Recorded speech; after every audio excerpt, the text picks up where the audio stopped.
नमस्कार बच्चों, आप सभी का स्वागत है आपके अपने YouTube चैनल साइकोलॉजी वाले गुरुजी में। तो आज के क्लास में यूपी पीजीटी से संबंधित जिस महत्वपूर्ण टॉपिक के बारे में आप लोग को पढ़ाने वाला हूं, उस टॉपिक का नाम है स्मृति, जिसको अंग्रेजी में हम मेमोरी कहते हैं। तो इस क्लास में आपको स्मृति क्या होता है, इसका अर्थ परिभाषा और इसकी विशेषताएँ क्या होती है, इसके बारे में हम बताएँगे। फिर आगे स्मृति से संबंधित जो स्मृति के तत्व होते हैं वो बताएँगे, स्मृति के प्रकार कितने होते हैं, स्मृति के कौन-कौन से फैक्टर प्रभावित करते हैं, वो नेक्स्ट वीडियो में आप लोगों को पता लग जाएगा। इस वीडियो को लास्ट तक देखिएगा, कंसेप्ट आपको एकदम मैं क्लियर करा दूँगा और चैनल पे नए हो तो चैनल को सब्सक्राइब करके ज़रूर जाइएगा। तो चलिए बिना किसी देरी के आज की क्लास को शुरू करते हैं। तो देखिए, पहले इसका शाब्दिक अर्थ हम 2 प्रकार से देखेंगे। पहले हम संस्कृत के अनुसार इसका अर्थ क्या है संस्कृत विषय के अनुसार, और दूसरा में फिर अंग्रेजी के अनुसार, ठीक है। सबसे पहले देखते हैं स्मृति। स्मृति जैसे शब्द आपके दिमाग में आता है तो इसका मतलब ये होता है, स्मृति मतलब जो पुरानी घटनाएं हैं, पुराने अनुभव हो, उनको याद रखने की जो क्षमता होती है वही स्मृति होती है, सिंपल भाषा में। चलिए शाब्दिक अर्थ देखते हैं। देखिए, स्मृति शब्द संस्कृत धातु के स्मृ से बना है, जिसका अर्थ होता है याद रखना या स्मरण करना। एकदम सिंपल लाइन में, यानी कि स्मृति शब्द संस्कृत के किस धातु से बना है? स्मृ धातु से बना है, जिसका अर्थ क्या होता है? याद रखना, किसी वस्तु, व्यक्ति या घटना को याद रखना, या स्मरण करना मतलब कि कोई घटना या वस्तु याद है तो उसे हम पुनः अपने चेतना में ला सकें, उसी को स्मरण करना कराते हैं। इस प्रकार स्मृति का शाब्दिक अर्थ याद किया हुआ याद रखने की क्रिया से होता है, ठीक है। तो संस्कृत वाले शब्दकोश के अनुसार स्मृति क्या होता है? याद रखने की क्षमता या किसी वस्तु को याद करना, ठीक है। लेकिन मनोविज्ञान में स्मृति का अर्थ है सूचना को प्राप्त करने, संग्रहित करने, बनाए रखने और बाद में पुनः प्राप्त करने की मनोवैज्ञानिक प्रक्रिया का नाम ही स्मृति होता है। मनोविज्ञान क्या कहता है? ये कहता है कि स्मृति का अर्थ है सूचना प्राप्त करना। देखिए, हमारे शरीर में 5 ज्ञानेंद्रियां होती है, जिनके माध्यम से कोई भी इंफॉर्मेशन हमारे मस्तिष्क में जाता है, ठीक है। वो पहला आँख, दूसरा नाक, तीसरा जीवा, चौथा त्वचा। देखिए, आँख, कान, नाक, जीवा, त्वचा, 5 ज्ञानेंद्रियां होती है। ये सभी क्या होते हैं? ये सब इंफॉर्मेशन को जो है शरीर में प्रवेश कराते हैं, ठीक है।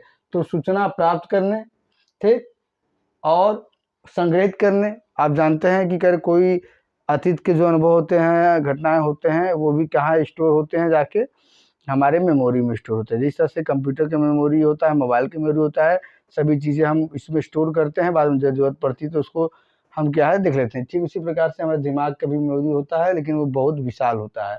विशाल इन द सेंस उसमें कैपेसिटी ज़्यादा होता है। तो स्टोर करने की क्षमता और उसे बनाए रखने, ये नहीं कि स्टोर किए बाद में जो है वो ख़त्म हो गया, उसको बनाए रखने और बाद में जब भी ज़रूरत पड़े तो उसको पुनः प्राप्त करने की जो मानसिक प्रक्रिया है या मनोवैज्ञानिक प्रक्रिया, उसी को हम क्या कहते हैं? स्मृति कहते हैं। आइए इंग्लिश के हिसाब से देखें तो देखिए, स्मृति को अंग्रेजी में क्या कहते हैं? मेमोरी कहते हैं। मेमोरी लैटिन भाषा के किससे निकला है? मेमोरिया से निकला है, ठीक है। और मेमोरिया का अर्थ क्या होता है? याद रखने की क्षमता या स्मृति, ठीक है। तो याद रखने की क्षमता या स्मृति को हम क्या कहते हैं? मेमोरी कहते हैं, ठीक। स्मृति का हिंदी मतलब है याद, स्मरण, याददाश्त, स्मृति शक्ति।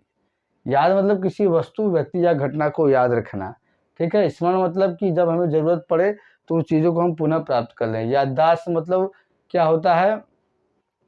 याद करने की क्षमता भी याददाश्त होता है। स्मृति शक्ति मतलब होता है कि चीज़ों को जब भी ज़रूरत पड़े तो पुनः हम प्राप्त कर लें, इसे वो स्मृति शक्ति कहते हैं। तो ये इसका अर्थ हुआ। अब आइए परिभाषा आपको बताते हैं। तो वुडवर्थ 1948 कहते हैं, जो कुछ सीखा गया है, जो कुछ सीखा गया है, सीख चुके हैं हम, सीखा गया है उसका प्रत्यक्ष प्रयोग ही स्मृति है। मतलब जो हमने सीख लिया है, जो पूर्व अनुभव और अधिगम हमने सीखा है, हमारे मेमोरी में स्टोर है, जब जरूरत पड़ने पर उसका हम प्रयोग करते हैं तो वही क्या कहता है? स्मृति। Memory is direct use of what has been learned. अगला परिभाषा है ब्रूनो 1980 का, ये कहते हैं स्मृति वह मनोवैज्ञानिक प्रक्रिया है। यह स्मृति क्या है? संज्ञानात्मक प्रक्रिया है, मानसिक प्रक्रिया है, मनोवैज्ञानिक प्रक्रिया है, जिसमें सूचना का कूट संकेतन, संचयन एवं पुनरुद्धार सन्निहित होता है। देखिए स्मृति के ये 3 तत्व होते हैं। 3 तत्व के माध्यम से कोई भी सूचना हमारे दिमाग में स्टोर होता है, जब जरूरत पड़ता है इसको हम वापस। सबसे पहले कोई भी सूचना जब हमारे मेमोरी ज्ञानेंद्रियों के माध्यम से हमें प्राप्त होती है, हमारे मस्तिष्क में जाती है, तो उसका रजिस्ट्रेशन होता है। इसी को कूट संकेतन इंग्लिश में इनकोडिंग बोलते हैं। फिर कूट संकेतन के बाद और ये कूट संकेतन स्मृति चिन्ह यानी कि मेमोरी ट्रेस के रूप में होते हैं। फिर संचयन मतलब उसको स्टोर किया जाता है, ठीक है। और पुनरुद्धार यानी जब जरूरत पड़े तो उसको हम वर्तमान चेतना में लाकर उसका प्रयोग करें, इसी को पुनरुद्धार या पुनः प्राप्ति कहता है। तो ये तीनों चीज सम्मिलित होता है, इसी को हम स्मृति कहते हैं। प्राइस कहते हैं 1982 के अनुसार कि अतीत के अनुभव, जो ऐसा चीज जो बीत गया है उसके अनुभव जो है एवं विचारों को पुनर्सृजित या पुनरुत्पादित करने की मस्तिष्क की योग्यता स्मृति है। प्राइस महोदय कहते हैं कि मस्तिष्क की वह योग्यता जिसके माध्यम से हम बीते हुए कल की बातें, घटनाएं, चीजें को एवं विचारों को दोबारा क्या है जो है उत्पन्न कर ले, दोबारा सृजित कर ले, उसको पुनः प्राप्त कर लें जब भी जरूरत पड़े, तो इसी का नाम क्या कहा जाता है? स्मृति। ठीक है, तो ये 3 परिभाषाएं थी। ये तीनों परिभाषा अक्सर पूछी जाती है परीक्षाओं में भी, ठीक है। जैसे एक कोटेशन दे देगा, यही दे देगा और पूछेगा कि ये किसने कहा। तो 3 ऐसी परिभाषा जो आपके एग्जाम में आता है, उसको हमने यहाँ पे लिया है। अब बाकी विशेषताएं इसके देख लेते हैं। तो सबसे पहले स्मृति एक संज्ञानात्मक प्रक्रिया है। संज्ञानात्मक प्रक्रिया क्यों? क्योंकि ये मस्तिष्क द्वारा संपन्न होने वाली प्रक्रिया है, इसलिए इसको संज्ञानात्मक प्रक्रिया बोला जाता है। और ये एक जटिल भी प्रक्रिया है, क्योंकि इसके जो है 3 स्तर होते हैं। 3 स्तरों के माध्यम से कोई सूचना हमारे दिमाग में होता है। दूसरा मोमोज की खुशबू आ रही है, चाउमीन की खुशबू आ रही है, यहाँ पे कोई है? दिखा?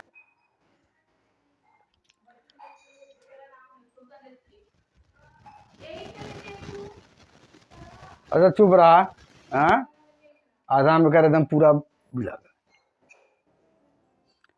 देखिए इसकी विशेषताओं में पहला विशेषता है स्मृति एक संज्ञानात्मक प्रक्रिया। संज्ञानात्मक प्रक्रिया इसलिए क्योंकि मस्तिष्क द्वारा संपन्न होने वाली प्रक्रिया है, और ये उच्च स्तरीय प्रक्रिया है।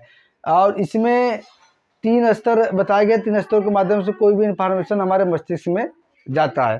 दूसरा, यह स्मृति चिन्हों पर निर्भर करती है। देखिए जब भी कोई सूचना हमारे मस्तिष्क में आता है तो उसका कूट संकेतन होता है, और कूट संकेतन स्मृति चिन्हों के रूप में होता है।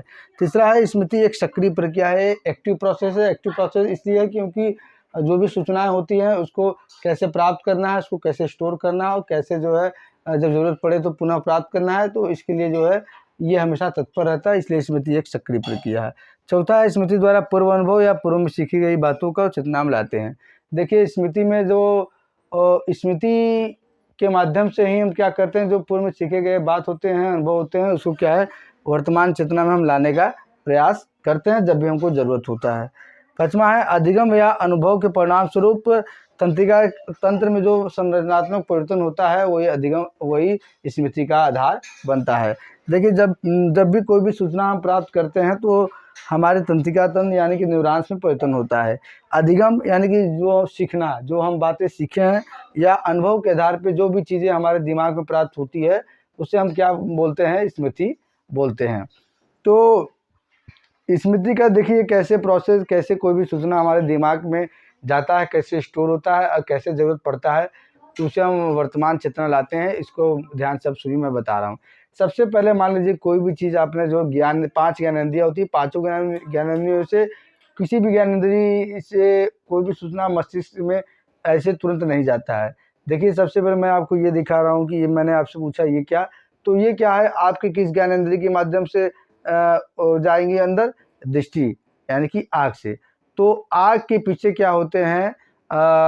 न्यूरॉन्स होते हैं, ठीक है। तो न्यूरॉन्स में एक हलचल पैदा हो जाता है, और वही हलचल क्या है आगे जाके कहाँ जाता है? मस्तिष्क के कॉर्टेक्स में वो जाता है, और मस्तिष्क के कॉर्टेक्स में जाने के बाद उसका रजिस्ट्रेशन होता है, ठीक है। मतलब जो सूचनाएं काम की होती हैं उसको कोड प्रदान किया जाता है। मस्तिष्क सूचनाओं को कोड के रूप में स्टोर करता है। तो कोड पढ़ाने के बाद आगे भेज दिया जाता है। आगे क्या है, इसको स्टोर किया जाता है और स्टोर करने के बाद जब ज़रूरत पड़े तो क्या है, उसे वर्तमान चेतना में लाने का प्रयास करते हैं। इसी को हम पुनः प्राप्ति करते हैं। तो आज की क्लास में मैंने आपको सिंपल शब्दों में बताया कि स्मृति क्या होता है, इसके अर्थ, परिभाषा, विशेषताएं क्या होती है। आई होप आज का क्लास आपको पसंद आया होगा। वीडियो पसंद आया तो वीडियो को लाइक कर दीजिए। चैनल पर नया हो तो चैनल को सब्सक्राइब करके बेल नोटिफिकेशन को ऑन कर दीजिएगा। मिलते हैं नेक्स्ट क्लास में किसी अन्य टॉपिक के साथ। तब तक के लिए आपसे बच्चों का बहुत बहुत धन्यवाद। जय हिंद, जय भारत।